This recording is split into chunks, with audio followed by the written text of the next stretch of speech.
mukomewo wano live egenze nekutukako kitegedde kigikutuddeko oba abanyampi bagiyingidde mukireka abanyampi badde bagiyingiddemu wano kasimanyi oba enaakola bulungi naye nga kyembagambyeko wano era kankiseeko essira nga tenaba kutukako wano mangu ekya kampuni eno ya Toto abannayuganda bali abanyampi tetulina kye tuyinza bakolera naye kampuni ya Toto eno tugibe bubi nnyo mugende ku website ya Toto mugende ku Twitter ya Toto waliwo n'omuwala omulala omunnayuganda omulala abagundi bano ba climate gundi nabo bagezaako kulwana baabano obalaba waliwo aba climate gundi saagala ku aba climate gundi baabano obalaba okitegeera nabo bagezaako okulwanyisa pipeline eyo because egenda ku displacing abantu egenda okuteeka obucaafu bungi nnyo mu Lake Victoria egenda causing a lot of oil agenda coming at a very high expense okitegeera baabaawo okitegeera okiraba bagamba nti climate activists including influencers campaign Vanessa Nakate and Hilda Nabukenya are urging more banks and insurances not to back the controversial $5 billion project bagezaako okulwana kyembadde mbasaba kampuni yiyo amanya bagayita ya Toto mugende bugenzi ku Toto eyo ya France Toto is owned by French, it's a French company mujibe bubi mubagambe nti avenue bano baji approach bano bajako bano bagundi bano bani bano ba climate activists bo bajingizide mu climate tegena kono n'obutonzi bwensi banks ezimu actually zaaganye okufundinga ekintu kino insurance ezimu zaaganye kigendamu okitegeera naye nga ffe tukiyite mu kutta abantu Museveni agenda kukozesa sente ezo era kati sente zebamuwezo ezimu eyuniza kutta abantu kati kye tulina okuba nga tusaba abaana bonna be baasiba alekerawo okutta abantu abaana bonna be baasiba babaleasing okitegeera kampuni ezo muzibe bubi kubanga sente ezo zibagenda omuwa era sente zibamuwa ze zimweyuniza bw'anaafuna sente ezo Museveni agenda kufuuka wabulabe ennyonze kamba budi mu kitundu ekyo kyalimu everybody will hate Uganda Museveni bw'anaafuna sente ezo ez'amafuta ekintu ekyo tulina okukirwanyisa nnyo okuluma okwengu nsaba abanyolo amafuta gye gava bannaaye musajja mulwaneeko ebintu ebyo mubigyeewo okitegeera pipeline ebitambula bweti egenda kubeera heated bajja kubanga eri heated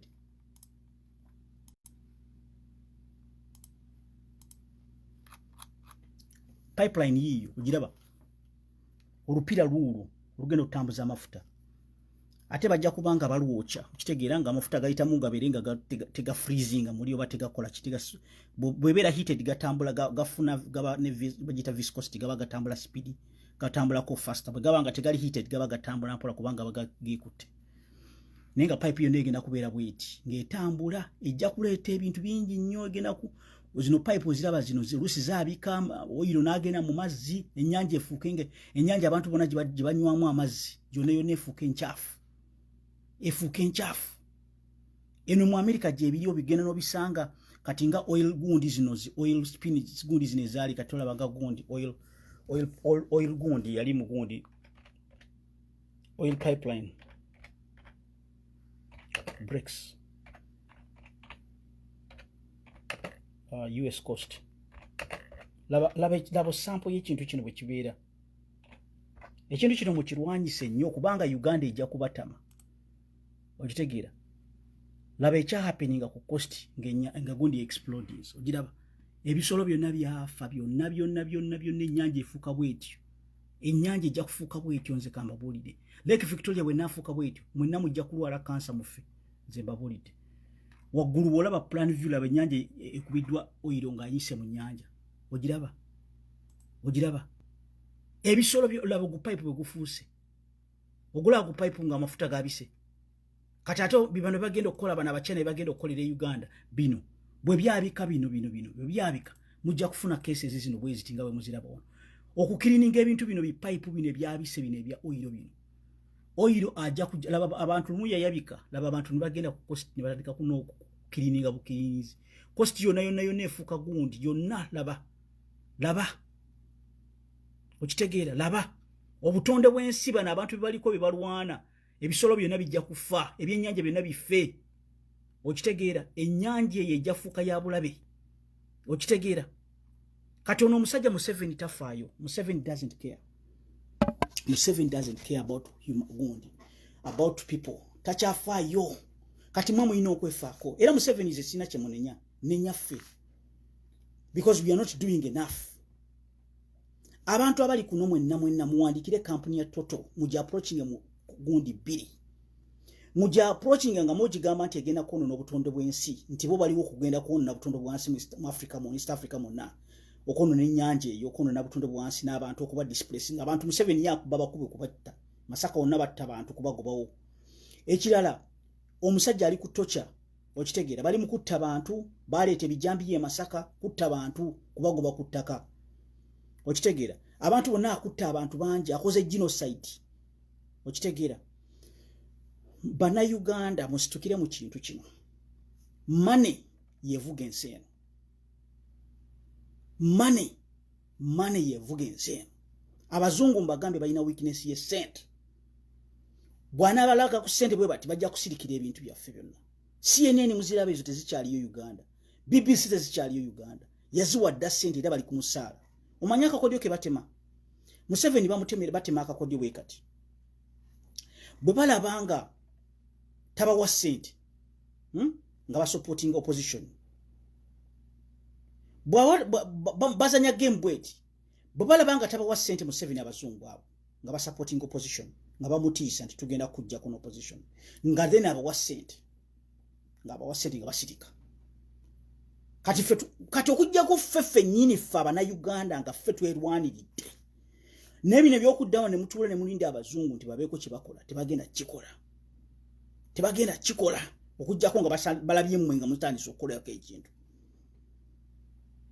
okitegeera so ekintu kino temubirekera Kyagulanyi tabisobola yekka this is much bigger than anybody temubirekera muntu nti yabawandiika yekka ba naawe wandikira kampuni ya Toto eyo mugende ku Toto ku Twitter mugende ku Toto mubagambe mutekeke emirambo gyonna gy'abantu katolaba wano ebiri Ukraine amawulire agatambula ku Ukraine amawulire agatambula ku Ukraine babalaga mirambo gijo ogugwa mukazi balaga mirambo gye basudde ge mawulire gokka ge balaga okitegeera bogenda ku mawulire ge Ukraine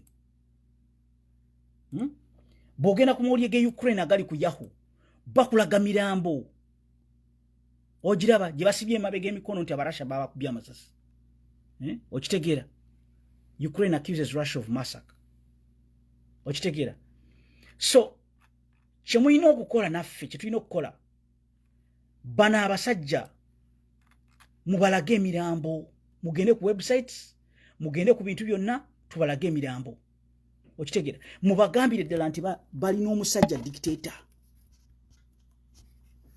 balina dictator okitegeera mu approachinga gundi mu climate gundi mu supportinga bana abantu ali climate change mu supportinga na kino ekintu ekiri ku gundi ekintu kyaki ekyakubeera ku gundi mulwane amasajja ennyanja oyiro ono agenda kuleeta ebizibu bingi nnyo Museveni bw'afuna oyiro ono nze kambabulire ekintu kino nekifuka reality mugenda kulaba obuzibu obugenda okufuka okuva mu Uganda kubanga Museveni ajja kuba afunye sente ajja kufuukira ddala basadaamu bennyini nga wala basadaamu bwe baafuuka Museveni abadde dream ye yakufuuka Gaddafi nga wala Gaddafi bwe yali amaanyi Gaddafi ge yalina singa Amerika teyamukoona singa Gaddafi taliwo singa Gaddafi akyalina wano Museveni bw'afuna amafuta amaanyi Gaddafi ge yalina gali matono because Gaddafi yalina amajege naye gakoma mu Libya mukka Museveni amajege kati atadde amajje Somalia alina amajje Congo alina amajje mu Central African Republic alina amajje Sudan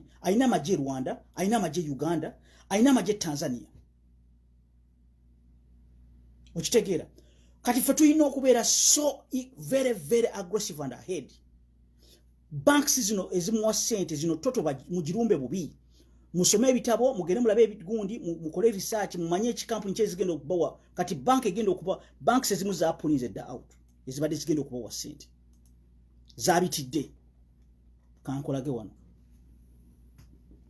kambalage wano banks ezimu ezibadde zigenda bikola olw'obutonde bw'ensi zaabivuddemu. Obiraba ziizo olaba. The climate crisis is affecting many people in Africa. Nakate said that at an event Wednesday, dubbing the African People Annual General Meetings. There is no future in the fossil fuel industry, which has done more harm than good in much of Africa. We cannot eat oil or drink oil. The growing pressure mounted by environmental groups under the banned Stop Ecotop company at Mond has led a growing list of banks and insurers quitting the oil pipeline project. Just with this week, the project suffered another major setback after insurer Al-Lizan Group pulled out of the project. It joins 15 banks and 7 insurance companies, including HSBC, BNP, Barris Pass, and Swiss Re, who have denied financial backing the pipeline in response to the campaign waged by numerous environmental organizations led by the international group 360 OG. In a group 360 OG, yetuyambye kati so far. This pipeline is going to be about 897, which is about 1,400 kilometers. Pipeline is billed as the longest heated pipeline in the world. The Chinese National Oil Corporation and the French energy conglomerate Total Energies, eno company near Total. Abana ba China bano nabo senga musobola nambu twandi bayikidde. Along with the Ugandan National Oil Company and the Tanzania Petroleum Development Corporation have remained firm in pushing ahead with the pipeline project, which is expected to start transporting oil in 2025. Watch together. So right now, our biggest gundi construction of the pipeline will displace thousands of families and threaten water resources in the Lake Victoria and River Nile Basin, according to 360 ORG. The environmental group goes on to say that the crude oil will generate some 337 million tons of carbon dioxide emissions annually, fueling climate change. So, bano so far bano ba 360 ORG batuyambye buyambi kugirwanyisa in terms of climate change. Na kubanga egenda ku displacing abantu okuddugaza ennyanja carbon dioxide agenda kuvaamu mungi nnyo. Kansa agenda kuyongera bamuloza kansa badde mutunuka. Ebirwadde bijja n'ebirwadde bimugenda okulaba bimutalabanga nako. Amafuta agagenda kujja n'ekisiraani ky'amaanyi nnyo. Abantu b'e Bunyoro senga musobola mwandibadde musobola okwekolamu omulimu. Abantu bali mu Buganda bonna pipe wonna weeyita. Pipe eyo yonna weeyita. Pipe weeyita. Museveni alina okuta abantu baffe. Every project byakola ebyo alina okuta abantu baffe condition n'abata unconditional release of all people. Okitegeera. Abana Uganda tubakubiriza omulanga gyonna gye muli. Pipe yonna we mugirabye ababa bagikolako musoke mu bakuba ndaki. Abantu abagikolako pipeline eyo mu bakuba ndaki. Temubakkiriza okukola bi construction y'ebyo bigenda okutuleetera obuzibu mu nsi. Eyensi mujjajjeeka nga mugyevumye nga mugidduse namu. Bwemba temukozeeko kye mukola kati. Because right now you have the opportunity. Nebe bamala obizimba Museveni n'afuna ssente ojja kuba tolina womukwatirako. The time is now. Ba investor bakyasobola okugaana okumuwa ssente. Abachina bakyayinza okupulinga out nga muleese obuzibu. Abafaransa abo batoto bayinza okupulinga out nga muleese omutawaana. But it all depends on what you're going to do right now. Mwe ba blogger balina ku magezi. Bino ebintu by'okwogerako ono omusajja Olanya, it's okay.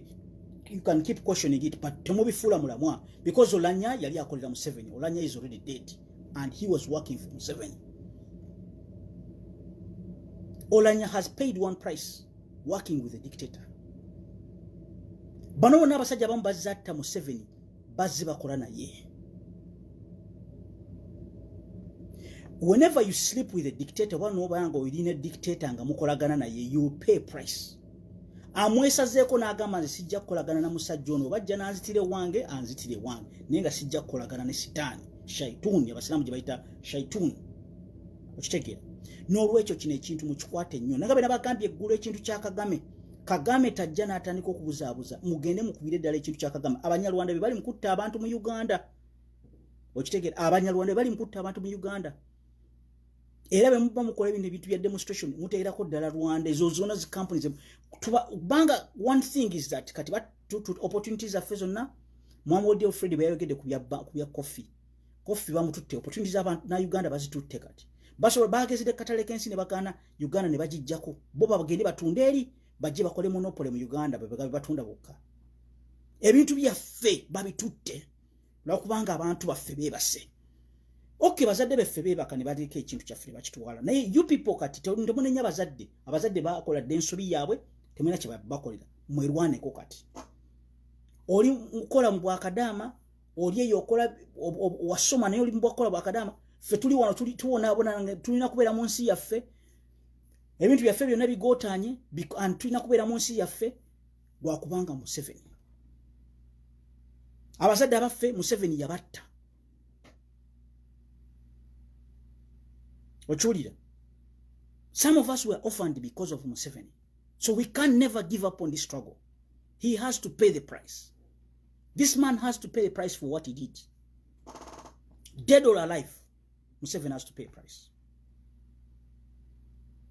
it will be very very unfair omusajja ono okufanga tasasudde Museveni nga afe nga talabyeko kukubonaabona it will be very very unfair Museveni has to pay a price and how can he pay a price you people abali kuno ku page kuno you can stand up and say enough is enough otandika na mpola toyetagana kutandika na bantu bangi nti ate bali abali no otandika mpola attack these companies kubanga zo zitegeera attack your company ya Toto zino companies zino PSG zino eziwa sente ezikola advertisement zezo visit Rwanda mwaza attacking muandike katabata bobato sola kuandika ngotona choizo bobato sola ngaba nagambye luli bobato sola kwata mundu wandika bobato sola kuandika geno demonstrating ne bako chokola only when you do something shall you see anything ebintu byonna bitunze enyanja yonna gigobyeko abantu Uganda Airlines bino byalete byaba Israeli si byaba na Uganda send as funny on false pretense oyo president wa Netanyahu mubikati ba assignize ba false fines ebintu ne bagamba Museveni kati Museveni azemu mu parliament yagamba mu parliament na agamba nyonyi ya Uganda 99.9 is going by somebody else ba false fines sente babye sente nti bakola dagala ya covid tebakolanga baba sente mu yonna buli kamuko nakona baba bu sente bazitwala Rwanda bazimba Rwanda bagamba visit Rwanda teri kiriyo Rwanda doesn't make anything Rwanda tena any gundi test simba coffee byonna baffe ne batwala because they have guns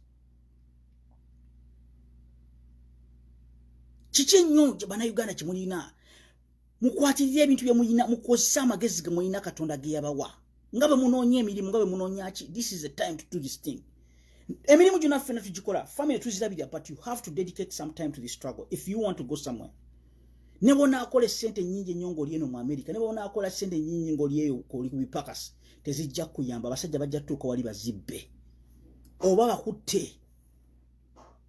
bakutte babitwalire bwerere nze nkubulidde ogende Magombe kubanga okoseza amagezi amatono gana magezi amatono gano Katonda bwakuma amagezi ne bwakuwa ebisente nakumwa amagezi gano nagakunyima abakukoza wakubye balayi nze kankubulire so you can start with simple things musobola okulaba Fred Lumbuye n'ayogera okuva January paka December but if you guys don't do anything nothing will ever happen nze babulidde nothing bo bato ina chokoze nakapapula kanu tekajja kuvaawo kajja kusigala wana akapapula kanu kemulaba kanu kasigalire ddalawo bo bato ina chokoze era kasigalire ddalawo okujja ko ngo umazo gamba nakaka kwaje wano nkateeke wano mujja kuwulira Fred be mubatte mu dedicatinze budde kuteekayo ka time kuteekayo mutima kubaako kyokola nti kikyekyo ani yakikola nze nakikola you will not achieve anything nebyokola ebyo bijja kufiira bwerere ojja kuba oyozezza ng'oyanise mu ttaka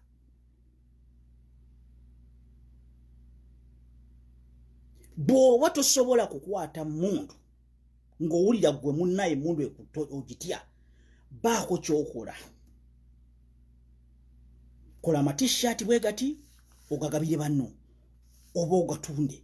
Kola mutandika okutambuza ebipande bye, mutandika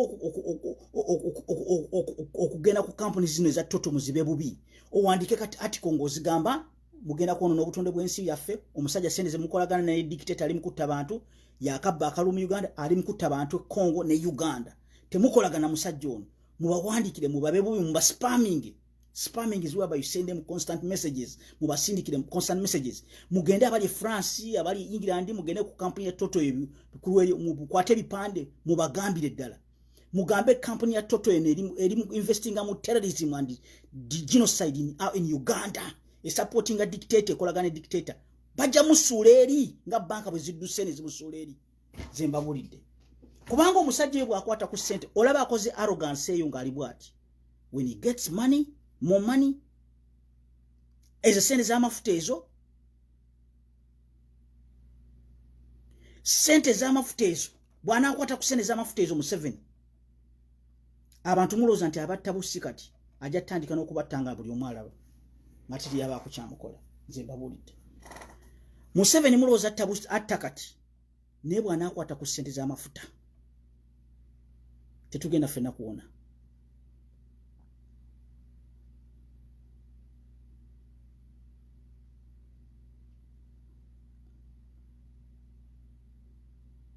Okitegeera?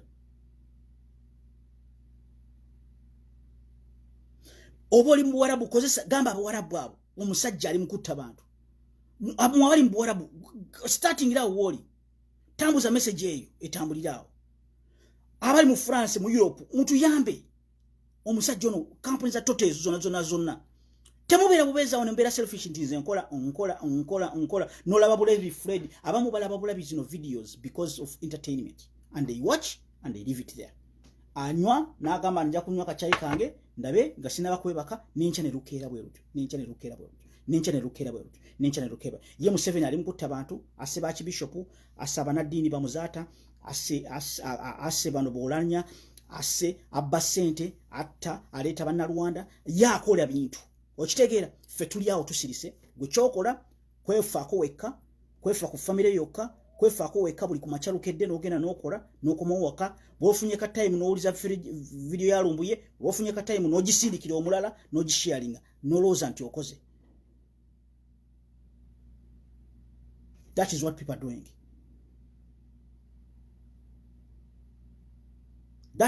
doing. Lwalabeka video n'agamba n'akasindikira munne n'akasharinga n'agamba ekyo kimala.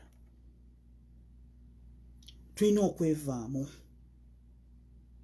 Bwe tuba twagala ensi yaffe tuddire yali bajjajja baffe, ekifo kye baagamba nti bwe tulina okubeera, ekifo kye tulina okubeeramu.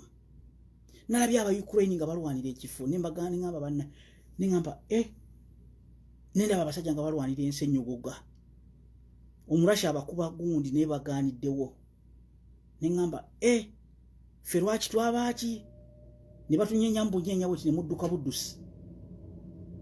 Naye bw'oba odduse ng'oli bweru eno n'osigala ng'okola emirimu, otambuza information, odedicating obudde n'ogenda ku demonstrations, ne mukuŋŋaanya ne mulumba abazungu ne mutandika obbagamba tubatiisize ddala ku musajja ono Museveni, mugufuule mulimu. Ate bano abantu mubaboole. Buli w'olabye omunnalwanda muboole. Abamu batandise okubeera kuno ku Facebook balaga amabina muba blocking. Kasitola omuntu ngaleeta obusirusiru, omuntu bajja kwegomba nga tewulaze na mabina. Why do you have to first show nowera gala goloza what kitegeeza ki? Bw'olaba abantu bwe batyabo aba banyamulenga bali mu kwemulamola kuno ku Facebook bamuba blocking oba you just unblock. Kubanga abo bembambega bakozi beso okudistracting abantu. Ajja kubeera ku beach yakulaga amabina olowooze nti kyamaanyi nnyo kiri awo mu blokigirewo. Kubanga tuli mu lutalo, abamu tebakitegeera, abantu abamu tebakitegeera. Omuntu okweyambulira ku front line notandika okulaga amabina, notandika okulaga gundi, block that person. Abantu bajja kukukwana nga tuweraze ne bobeera mu maxing ekoma eri bweti abasajja balaba. tojja kutuwetaaga kugundi ne bobera mu maxi nga mpanvu yekomewo eri omusajja alaba through it n'agamba omukazi omulungi mwagala. You don't need to show off your body. Era okasitola babambegabega abo bali ku Facebook abo beregala gabo atekako bifaananyi byokka bwe biti, you just block. Oyo sitaani yennyini aliyoko. Oyo sitaani yennyini. You just block that nonsense, that bullshit. Kubanga tuli mu lutalo wano. Toyinza kubeera ku lutalo tandika kulaga mabina. Bajaga kuba masasi.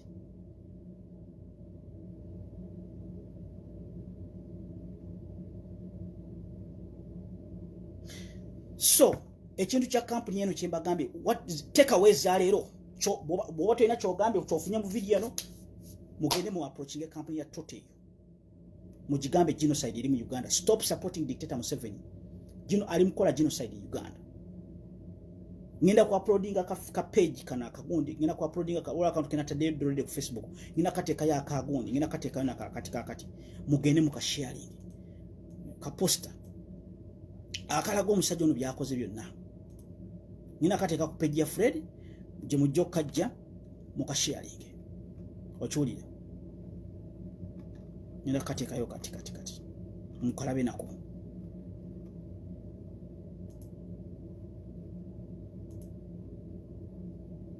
Ngina kateekayo mukalabe. Kanka uploading. Ngina ka uploadinga kati nkabalageko.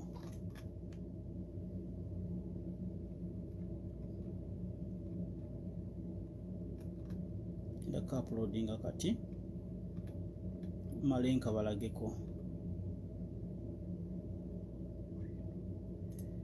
Kaka no ngina kateekayo kati. Then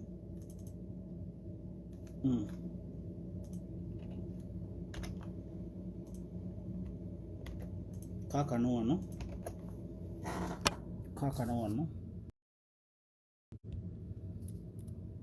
kako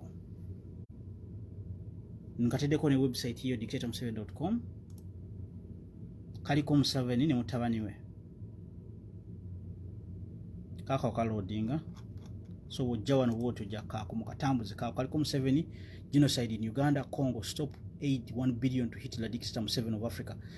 Bana Abayisirairi bana bakolaga ne Museveni. Abayisirairi of all people, the Israelites of all people, they treated the people of God. How can you deal with a dictator like that who has killed and brutalized people? Okujjako nga bali fake. How can they deal with a dictator like that who is killing and massacring a lot of people? Continuously killing people. They are buying and working with him at the expense of the lives of the people of Uganda. Why are they doing it? Why should the Israelites work with the dictator Museveni? Waliwo bus company kyagenda okuleta. Byebiri mukazi wa Museveni byakola n'agenda Israel almost 9 times in, was it 2019, 2016, 17, 18, yagendayo 9 years in just a couple of months in 1 year. Mwaka gwali gwa 2018 oba gwa 19. Omukazi yagendayo 9 years. Nga bali mukola deals eza Uganda Airlines. Bali mukola deal okuleta bino bibasi byagenda okuleta. Naye Katonda atali yanguzi. Museveni agenda bakola ekintu abantu abo. Ajja ku either kubabba kubali azamanya, something is going to happen. Okitege omusajja ono teyesigika. Omusajja ono sitaani shaituni yennyini. Omusajja oyo gumulaba oyo shaituni yennyini ne mutabani we. Ono omusajja ono shaituni ono. This man is a devil. He's a true living devil. So mbasaba kati. Mbasaba. You know, you have to be really think about this thing. Olanya was a Ugandan who worked with dictator Museveni. Even in his last days, he only told a few people that he was poisoned. He would have come to the US and nagamba outright that I was poisoned in Uganda. He simply told a few people.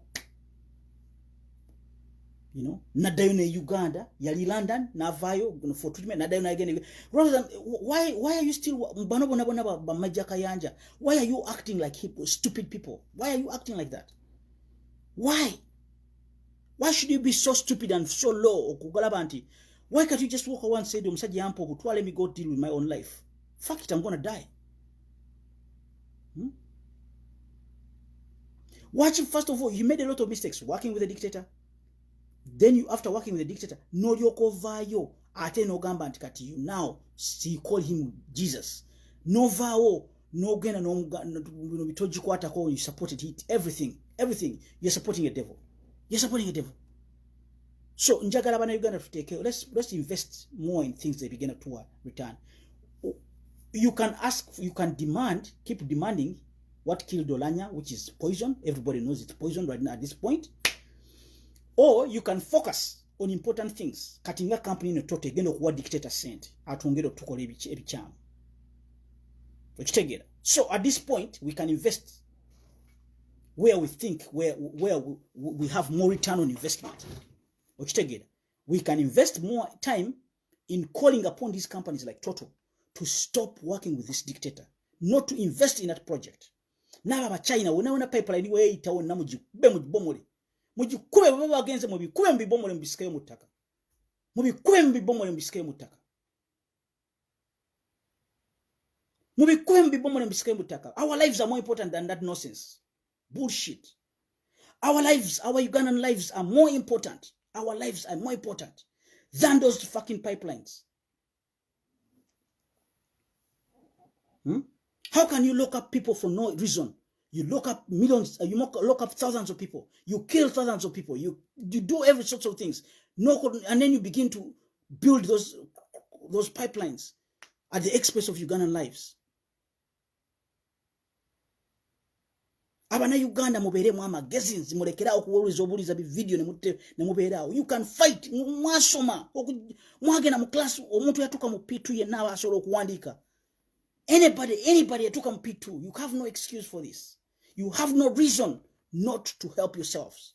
Never boli mu kiyumbe ngoli mu Warabu funa yegundi owandikire zino zitoto. Send your emails, do something. Jona Joli, let's fight along. Fena tukole in numbers, we are more important. Let's work together in numbers. Bana basajja they will collapse with ujja kuwuliyanga abantu bangi baba spamminga bantu bangi bachogeddeko baja kugamba because of baja looking as a risk bagambe we won't invest in that project. It's a risky venture. Nzabazungu manyi bakola because balabe eno kibagamba baja gamba you know what that's a risky venture. If you want to go for it but it's really risky. People are talking about the environmental, people are talking about working with a dictator who is very unstable at this point. Baja mu unstable. Bad human rights record at this point. So mulwane masajja, mulwane masajja. Tolinda kulaba munno kyakoze ba advise abantu mukoleragane wamu ekintu kye mujja mu meeting ya feya leero kana aka topic ka leero pipeline eyo mugikoleko omuntu ekintu kyonna kyonna mu abali e Uganda. Abali ebweru eno muwandikire zi company ezo zitoto. Muzigambire ddala nti munaagaana obikola tugenda bintu ebyo. Mubagambire ddala nti our lives matter. Muwagidde Ukraine wano French bawagidde Ukraine, and yet Ukraine they haven't even killed millions of people in Ukraine. They have killed already. We lost a lot of million people in Uganda because of this dictator, and nothing was done. Why are you still working? Why are you acting like hypocrites? You punks. They have killed a lot of people in Uganda. They have killed way more people in Uganda than they have ever killed in Ukraine. Why are they still saying everybody should support the US and support the Europeans against the invasion of Ukraine? Yet, in Africa, these countries are supporting dictators. They are supporting dictators all over the place. Stop being hypocrites. Stop being hypocrites. You're supporting dictator. Mutekere mu Ukraine. Mugambe totes. You're supporting the anti-war you're supporting Ukraine against Russian invasion. But where are you supporting dictator Museveni in Uganda against the killing of the people? Mubagambe chintu echo. So mukole ikuvoke you. Mubagambe you're supporting Ukraine. You're shipping them weapons. You're shipping them Stinger missiles. You're shipping them all sorts of weapons. France is doing it. US is doing it. Britain is doing it. They're supporting Ukraine in this war directly by giving them weapons to fight against the dictator, against Russian invasion. But in Uganda, they're supporting a dictator to kill the people who are harmless, who are doing nothing, who have all the rights to defend themselves.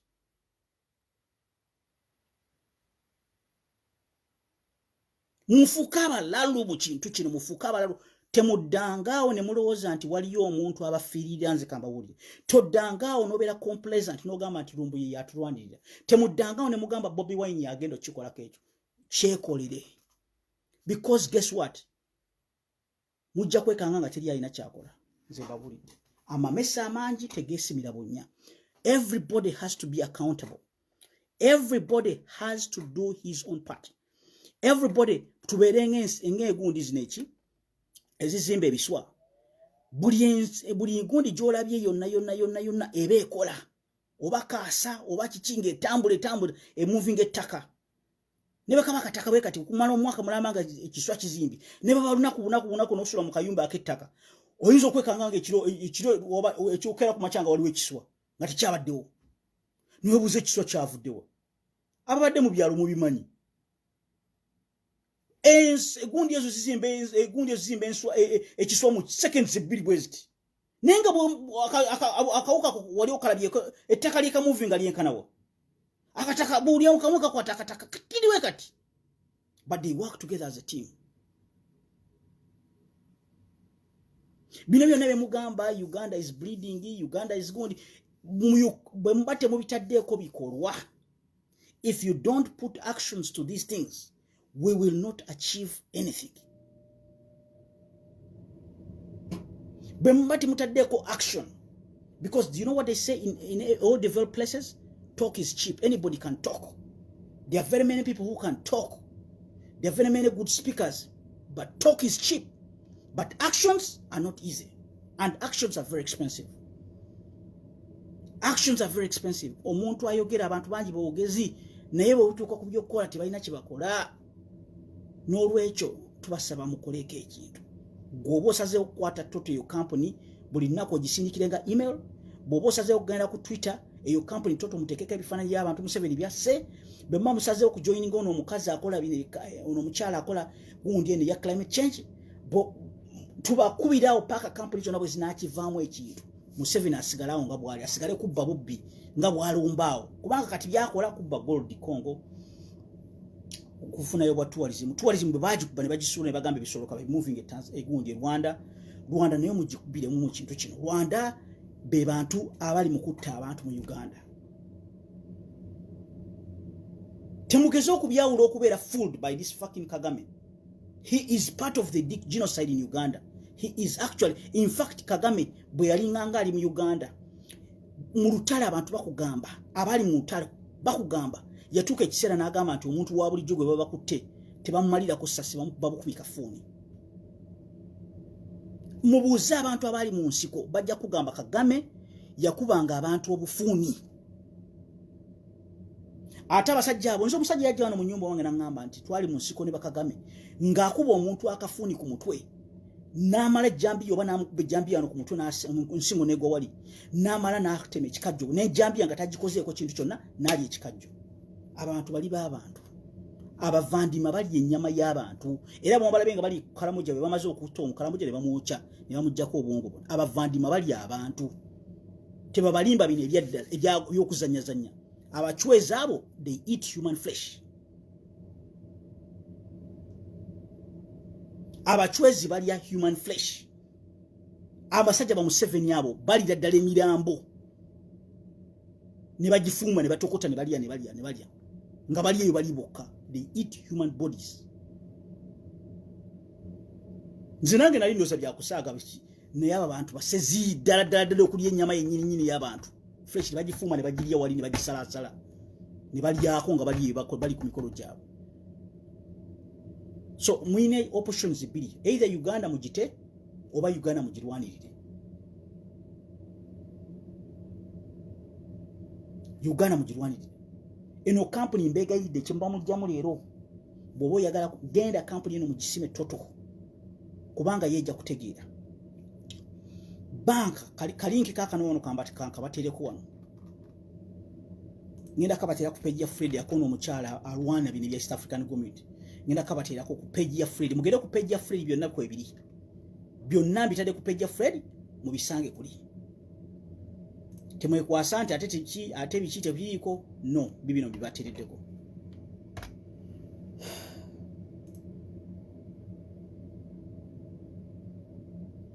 temubala budde bungi nnyo ebintu bino mubirekere abantu kubanga guess what, there was time twakola ne demonstration one yolanya twagikola wano munesiyatu wakitegera nze na fighting ne case n'omusango guyina ne court case njina yolanya ne family yolanya webeganya okuvaayo ye nyini kubanga I'm not a family member.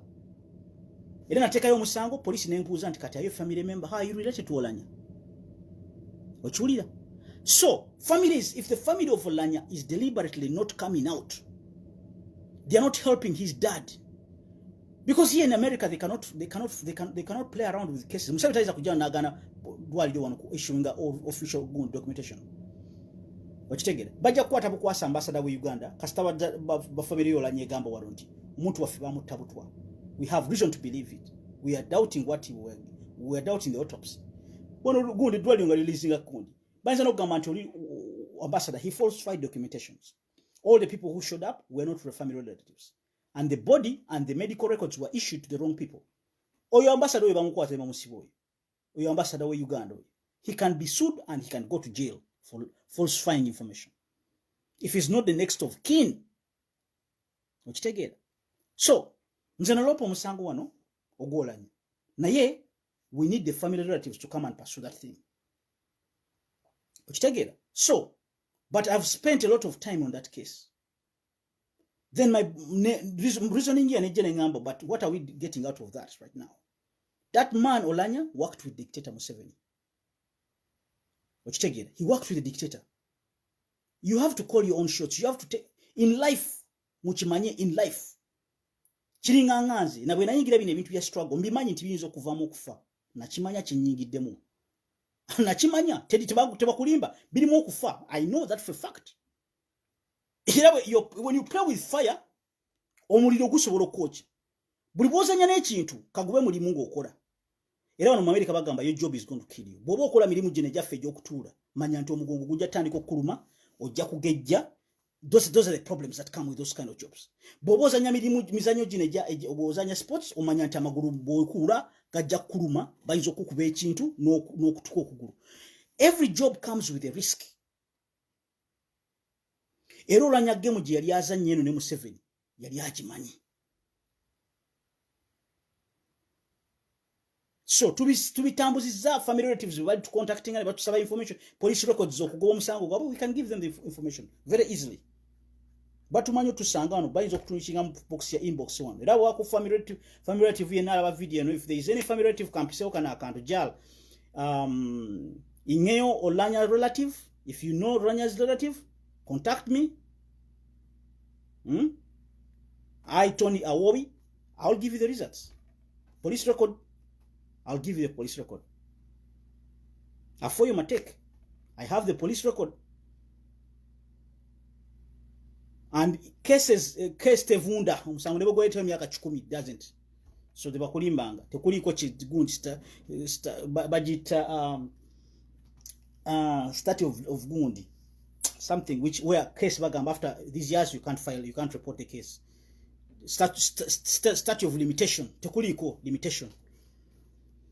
So ekintu kyemumba mujja mu kintu kino leero mutandika okugoba company zineza total aba ba China abali Uganda mbagambe bi company ebo biyite ebyo bigundi musoko mi frustrating ile dala abantu babyoche baby pipe ebyo obo bu China obwe panka nti bujja kuleta dictatorship bwatwala de kisawe kye Uganda bwagala kuwamba nsi banga bali bavandima onagenda abavandima nga badduka nga baleka ebintu byonna nga babiguziza abasajja enyanja bagitunze bukintu nga bakitunze mu Uganda olunagira nga badduka Museveni ngafa kitabani kyenga kidduka nga bitwala sente zonna zibitutte nga ensi byejibalekera naye nga bagiguzadda airline ya Abayisirairi buli kimwe bakitunze mune abamu sigazaaki nga nawo gamba oli mu Uganda ovudde ebweru gyoli eyo okuba kyeyo erozzeeyo Uganda obere mu Uganda ng'okuba kyeyo obulamu bwo bwonna oberinga okolanga muddu slave toyina akuwawo.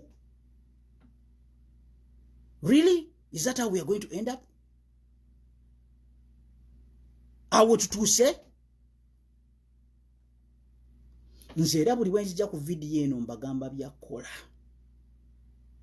eno video zange tezibeerawo nti bintu byakunyumya. Sizza kunyumya, nze kugamba nti gundi kola kino kyekijja okuvaako omulimu.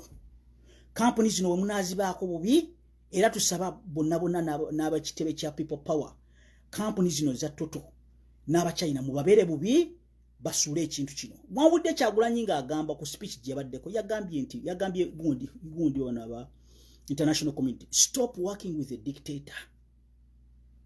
Your message is important in Nyonze Kankubulide. Stop working with a dictator. Muli partners in crime. Eyo toto mujigende mujigambe. Nti response into you have been very vocal and you are very supportive of Ukraine and even arming them with weapons against the Russian invasion. Yet you're supporting a dictator who is clearly violated and who has committed genocide and human rights violations. That are on record. Abasajja abazungu bajja tuko wali batundewe bati bagambe bino tubituke. Kino kizibu tukidduka ono dictator tumudduke. He's a risk. Okitegeera. Kampuni zino muzibe bubi nnyo, mugende muzibe bubi. Ekintu ekyo kya kampuni ekyo mukibe bubi. Ekintu kya aba Arsenal mugiwandiikire nayo ne PSG dropping oyo Kagame visit Rwanda. Kubanga we are suffering because of those people. Neba munakuba Museveni, Museveni ye bamuteekawo ateekawo omugongo buti mukuba bukubi Museveni. Rwanda yekwese eri mabega. First of all, tefuna visibility, abantu tebagimanyi nti yekola ebintu bino. Yesindikawo machinery eba M23, yeri mukutta abantu bonna abali mukutta abantu bonna ba trainees bonna bava Rwanda. Bonna bavandima. In fact, holiday buli weekend baddayo Rwanda eri ne babeera eri. Ne bajja ne batta ku Monday, Tuesday up to Friday ne baddayo eri Rwanda. Abantu bonna bemulaba bajja bakuba abantu abonna bakuba bagundi abonna bagundi abamu bayasini abajja bakuba abantu amasasa abo bakirumira basajja Banyarwanda era babakola abantu abasajja babalaba bayina enkobogo amagulu gayina enkobogo bwegati bateddeko bino byonna bebisse ne amagulu bagalaba gano gayina enkobogo be bamala okutta abantu nga bavulumensi nga bagenda e Rwanda nga basirika batta ne badduka ku weekend. Era mbatayirizawo musobola bakwata. Olunaku lwe basse baba badduka nga bagenda Rwanda. Ensinga basoka bagivaamu nga baddukamu nga babeera. Oba balina cover we bazegwa nga babeera buli.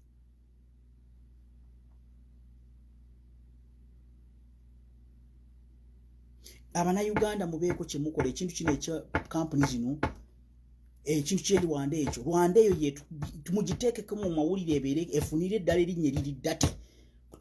Buli bw'omuteeka mu 7 muteekewo Rwanda. Buli bw'omuteeka mu 7 muteekewo Rwanda ne Kagame. Put them together. Put them together. Kubanga we are suffering because of those people. That's how selfish and that's how very selfish those people are. But it's so evil. So evil. Dalabatusawo. Very evil people. Very evil. Very evil. Bali ku Facebook oko balaga mabina, balaga matako, balaga ku Facebook oko. Bibalimu bibalaga. Abakazi balaga matako, abasajja bali mukutta. Those are the things they do. Ujola ababera abavandi, babera vandi usually. Bavandi sijja kiruma mu ekyo. Bavandi. Era ku Facebook unze ka stand abango omuntu atandise okulaga bigundi ebyo nkublockingira wo. Era ntandise okuba blocking ka stand aba nonsense oyo tuli mu lutalo. Kasitaba na nonsense oyo ne Bible ekyogera. Bible ekyogererawo sitaani ajja kujja mu buddo obuzibu. Muri mu bintu byansi kutaasa nsi bo balaga matako. Niwebuuza bo balaga entambula entegere yaabwe eri etya. Talaba nti abantu bali mu batta. Talaba nti talina amagezi ge galinga ga nkoko oba omukazi oyo alina amagezi galinga ga nkoko bagamba ata. Talaba nti tuli kwogera ku byansi ku bantu bafudde bantu bebatta. Ng'otandise kulaga kulenga mabina. Musoka mukirabe ekintu ekyo. Mugenda mukole pornography. Manye nti Facebook pages za pornography zi website ya pornography yeyo. Ogikole. Ogitambuze mu kintu kyo. Nebe byokudda ku Facebook ne mutulagama gasiya nga tituli mu bintu bya kutambu kulaba bintu byaffe byansi. It's not going to work. Era abantu abo bati mumma guys ma blocking mutambuze ekintu kyammwe oba oyagala kukwana ogenda ku page eyo n'okola emirimu gyo nze bebyange ebyo people power our power bebyange ebyo takeaways bagambye nibo bara wano nibo banabo bantu bano abaliko 190 nibo bakwera abantu abo obomu nagenda nawandikira kampu ya Toteyo najiba bubi nemujibera bubi nemutandika okuba wandikira nemukola demonstrations ne baba muntu omubwati it will be success. It is useless to have a lot of people nobera ka abantu mutwalo gumu nga tebena kibagenda kukola nga gonna is just a waste. Era ambasaba mwenna abali kuno mugende mu attacking company ya Toto mugende ku Twitter yabwe. It's very easy, go locate on Twitter mutandika obasirikira ebintu byonna mbibowendezeza wano mutandika okubasirikira ensonga ziri bbiri zemugenda okubagamba ezi argument. Climate change mubagambe n'obagamba nti mu associating ne dictator yassa abantu bangi, and yet right now you're supporting Ukraine, you're supporting Ukraine against the invasion of Russia. Nenga dictator nassa abantu bangi, more dictator Museveni has killed more people, has committed genocide in Uganda. Stop supporting him. Clearly. Kunsonga bbiri eza climate change n'eyokutta abantu eyo okuba committing a genocide. Bebyange people power, our power.